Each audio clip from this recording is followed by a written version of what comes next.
hold on. I'm trying to up the quality here. So give me a second. This is for sound specifically. It's also my keychain because I don't have one of those. This works. I can quickly grab it just in case some, bad guy is running after me. I can quickly grab it out. Oh man. Really outdid myself on those Girl Scout knots, huh? Okay. All right. So I have no idea if the sound is actually picking up from here. Anyway, we're going to do a makeup get ready with me because the adrenochrome is not enough. I need more than just that. I'm quite ugly. All right. So, and while I'm doing my makeup, I thought I should talk about something that I think about on a nearly daily basis. Yeah, it's definitely on a daily basis. I think about Toy Story and the logic of Toy Story, and you know what? Ultimately, I just think about how fucked up it is. All right, so we established in the first Toy Story movie of the series that toys are sentient, but it's a secret. But they can divulge the secret for, their trivial revenge vendettas. They can if they feel it's necessary to save another toy, right? And ultimately, all they did was torture the poor boy who was neglected by his parents. And he didn't even do anything all that bad, but we'll get into that. What he was doing is taking the toys apart and making new ones, and he was doing some kind of science experiments with them. That's actually great. He was in such a horrible situation, and he really was doing everything he could to maintain whatever residual sanity he was going to come out of that situation with. He was a creative, he was intelligent. These were all things that any, good person would encourage him to pursue later in life, inventing and making art. That's what he should have done. Had he known that the toys were sentient, he probably would have never done any of those things. Okay, now going on, we're going to skip ahead to the fourth Toy Story. Hold on, I guess I should start some makeup or something. Anyway, so in the fourth Toy Story, there's a character named Forky or something. I don't know. But it wasn't even a fork. It was like a spork, which is a spoon fork. So sporky? I don't know. What was it? It doesn't really fucking matter.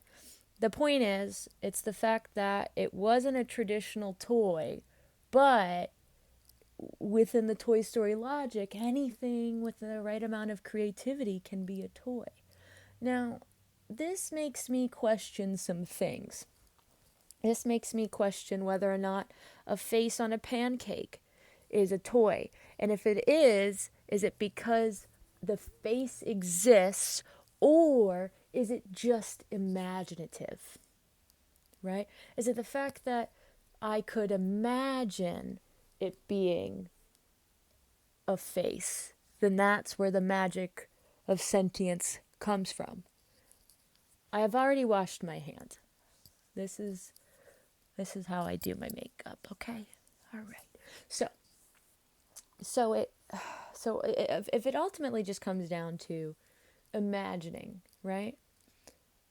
I'm okay with that logic, okay? So, but then things stop sentience as long as someone stops imagining, kind of like, what is that, like the Peter Pan? What was that? I don't know, some other Disney thing.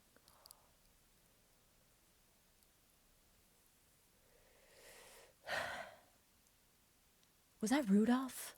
Oh, fuck if I know. Anyway, So, all right. Now, go back to the first one, Sid. Sid was shown that the toys are sentient. He was he was punished for offending those toys. And again, he didn't know that they were sentient when he did that. So how does he know that something like Forky can exist? And it would be really logical for him to just assume that. He's probably not looking at this as, oh, toys are sentient. He's just looking at it as, all laws of nature are wrong. That's it. So every tree could be staring at him for all he knows. That wouldn't be an illogical leap, really, when you've been presented with something so out of this world. So I have this theory that, Sid's gone on the rest of his life and, like, can't even function anymore because every time he tries to use like the bathroom, like if he sees like a little smiley face on the toilet, or no, not even a smiley face on the toilet, it's just, is this alive?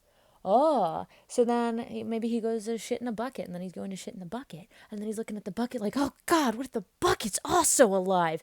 And then he's gone through all of these years of therapy and counseling and, all this schizophrenic medication to try to like forget the fact that he saw toys come to life. And everyone in his life's like, no, Sid, that's crazy. You're clearly, mentally ill. And he's been probably fighting that truth. He's been fighting that truth, you know? So then, where is he at? Right, no. You know where he's at? Delivering pizza, because that's what the writers of Pixar decided was the good end, like, what was a just ending for that kid, because he was so bad. Oh, he was so evil for playing with toys. No, you know who's evil? The writers at Pixar. The writers at Pixar, and then also his parents. Where the fuck were they? What were they doing? Probably getting scratchy lotteries and freebasing cocaine or something. I think they call that crack. Anyway, Sid did nothing wrong. And I think about him frequently. Like, he was the villain of the first movie. Like, he was the bad guy. And you know who else was the bad guy? What's his name? Buzz Lightyear. Oh, yeah, because Buzz Lightyear was also, how horrible he was for thinking that he was an astronaut. He was an astronaut. He was an astronaut toy from an astronaut series. Of course he was going to think he was an astronaut. Anyway, so I feel like, I don't know. I think Toy Story just in general is about like MK Ultra, right? And the effects of psychological torture and the effects of psychological torture and gaslighting. So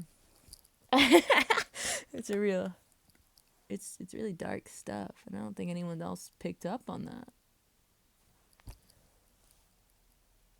It's classism too. I mean, because he made new toys, but it wouldn't be bad if he made the plastic fork into a toy, Like, what, like, in a prison?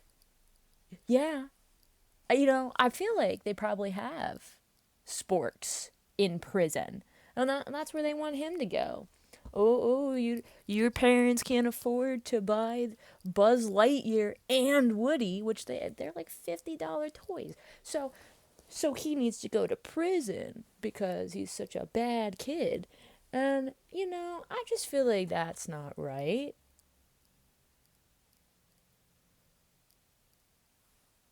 Hi. Who would have thought?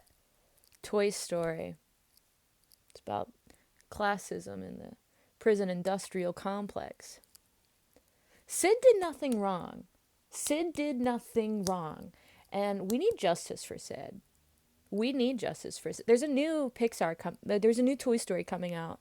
And they're going to talk about friggin' iPads and like Minecraft probably, but we need to put pressure on him to give Sid a better ending. He did nothing wrong. He's a good kid. He could have been an artist. Like, that could have been Banksy. That could have been Banksy. It's not right. Anyway.